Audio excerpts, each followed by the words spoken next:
সকালে একটা সবজি বিক্রি হলো না। বিক্রি না হলে খাবার কেমন করে বাড়িতে নিয়ে যাবো আমি? কাকু সবজি নেবে? কি হয়েছে? আমার সবজি আছে না না গো। না আমি নিব না, পোকা ধরেছে। যা এগুলো ফেলে দিয়ে আয়।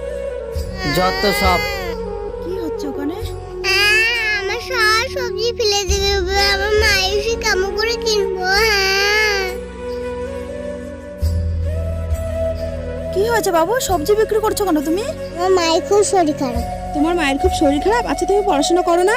না, মায়ের তো খুব শরীর খারাপ। তারপরে চিকিৎসা করতে অনেক টাকা লাগবে। এই সবজি বিক্রি করছি। আমার মা তো আমাকে স্কুলে ভর্তি করে পারবে না। হ্যাঁ গো, বাচ্চাটার কত কষ্ট। আচ্ছা আমি তোমার সব সবজি কিনে নিলাম, আর এই যে টাকা দিলাম এই টাকা দিয়ে তুমি তোমার মায়ের চিকিৎসা করো। হ্যাঁ এখানে অনেক টাকা আছে, আমি এগুলো টাকা নিব না। না না বাবা, টাকাটা নিয়ে নাও, পরের দিন আমাকে দিয়ে দিও। আচ্ছা, নিতে হবে কিন্তু। ঠিক আছে, এতটুকু বাচ্চা কত সৎ।